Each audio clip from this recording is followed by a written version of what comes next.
ಎಲ್ಲರ ಮನೇಲೂ ಕೂಡ ಅವ್ರ ಅಮ್ಮನೇ ಹೋಮ್ ಮಿನಿಸ್ಟರ್ ಆಗಿರ್ತಾರೆ. ಸೊ ಅದೇ ತರ ನಮ್ಮ ಮನೇಲೂ ಕೂಡ ಯಾವಾಗ್ಲೂ ಅಮ್ಮ ಹೊರಗಡೆ ಹೋಗಿ ತರಕಾರಿಗಳೆಲ್ಲ ತಗೋಬರ್ತಾರೆ. ಆದ್ರೆ ಈ ಟೈಮ್ ನನ್ನ ತಮ್ಮ ಹೋಗಿದ್ದ. ಯಾವಾಗ್ಲೂ ಅಮ್ಮ ಇಲ್ಲ ಅಪ್ಪ ಹೋದಾಗ ಏನಾದ್ರು ಮನೆಗೆ ತಗೋಬರೋದು ಉಂಟು, ಮಕ್ಳಿಗೆ ಏನಾದ್ರು ತಗೊಂಡೋಗ್ಬೇಕು ತಿನ್ನಕ್ಕೆ ಅಂತ ಹೇಳ್ಬಿಟ್ಟು. ಸೊ ನನ್ನ ತಮ್ಮ ಹೋಗಿದ ಕಾರಣ ಅವನಿಗೂ ಹೇಳಿ ಕಳಿಸಿದ್ದು, ಮನೆಗೆ ಏನಾದ್ರು ಅದು ತಗೊಂಬಂದು ತಿನ್ನಕ್ಕಾಗುತ್ತೆ ಅಂತ ಹೇಳ್ಬಿಟ್ಟು. ಯಾವಾಗ್ಲೂ ಅಮ್ಮ ಹೋದಾಗ ಈ ಬಿಲ್ ಅವಶ್ಯಕತೆ ಇರೋದಿಲ್ಲ, ನನ್ನ ತಮ್ಮ ಹೋಗಿರೋ ಕಾರಣ ಬಿಲ್ ಬೇಕೇ ಬೇಕು. ಎಲ್ರ ಮನೇಲೂ ಗೊತ್ತು ಯಾವ ತರ ಬಾಯ್ಸ್ ಅಂತ ಹೇಳ್ಬಿಟ್ಟು.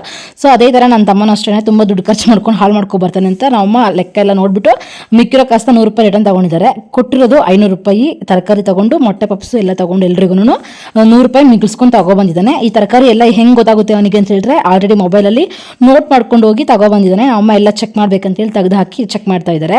ಮತ್ತೆ ಮೊಟ್ಟೆ ಪಪ್ಸು ಕೂಡ ಅಷ್ಟೇನೆ, ಎಲ್ರಿಗೂ ಕೂಡ ಅವರೇನೆ ಶೇರ್ ಮಾಡಿ ಕೊಡುವಂಥದ್ದು. ಕಾರಣ ಬಂದು ನಾವು ಕಿತ್ತಾಡ್ಕೊಂತೀವಿ ಅಂತ ಹೇಳ್ಬಿಟ್ಟು ಒಬ್ಬರಿಗೆ ಒಂದೊಂದು ತಗೊಬಂದಿದ್ರು ಕೂಡ ಒಂದು ದೊಡ್ಡದೊಂದು ಚಿಕ್ಕದು ಅಂತ ಹೇಳಿ ಕಿತ್ತಾಡ್ತೀವಿ ನಾವು. ಅದಕ್ಕೋಸ್ಕರ ಅಮ್ಮನೇ ಶೇರ್ ಮಾಡಿ ಕೊಟ್ಬಿಡ್ತಾರೆ. ನಿಮ್ಮನೇಲಿ ಹೀಗೆ ಅಂತ ಹೇಳಿ ಕಮೆಂಟ್ ಮಾಡಿ. ಈ ವಿಡಿಯೋ ಇಷ್ಟ ಆದರೆ ಚಾನಲ್ನ ಸಬ್ಸ್ಕ್ರೈಬ್ ಮಾಡ್ಕೊಂಡು ಲೈಕ್ ಮಾಡಿ.